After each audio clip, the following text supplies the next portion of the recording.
Part of the narrative that we have, which I have a problem with, is this notion that we have got a problem of unemployed young people. You see, if you see unemployed young people as a problem, then the solution is going to be different. How about we turn this and say a country with young people that are unemployed has got an untapped resource? Then our focus is going to be different. Because if you see unemployed young people as a resource, the focus is going to be, how do we tap this resource? How do we enhance this resource? How do we invest in this resource so that it is actually beneficial for all of us? And across the world, countries with significantly younger population are said to be having a demographic dividend, which means that their potential to grow is better than the countries with aging population. And so if we turn this around and look at young people as a resource, I think that the solutions are going to be different. We have to have a second aspect of this narrative, which says that you can't beat an economy that is on its knees and expect it to create jobs.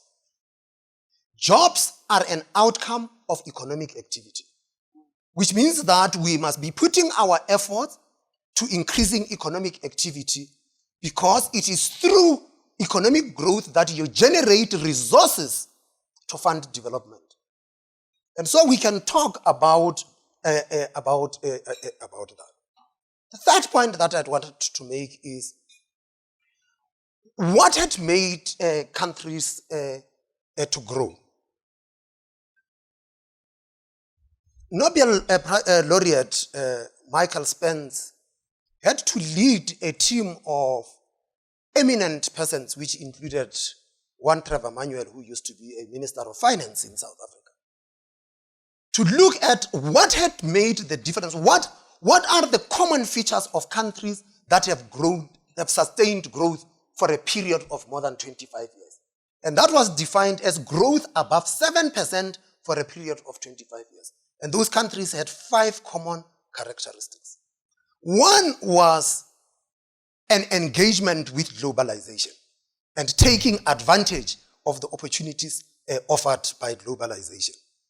The second one had to do with macroeconomic stability, which entailed low inflation and sustainable public finances. And here, our constitution has been exemplary, because one of the clauses in the constitution which tried to constrain irresponsible borrowing by governments said, before government can allocate resources for any other things, it must provide for the repayment and servicing of national debt.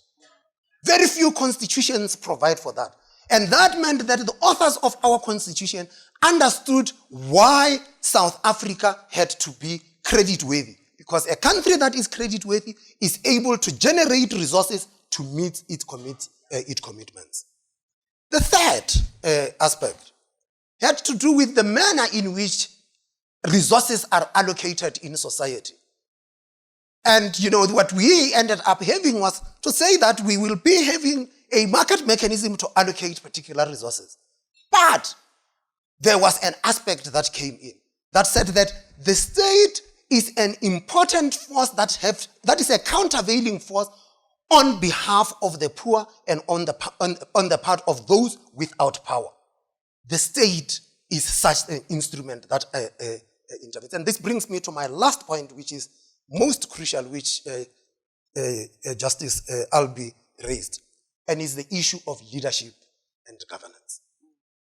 And you see, you are not going to have sustained growth unless you have got a leadership that has got a credible commitment to growth and has got a credible commitment to inclusion, and more importantly, has got a capable administration.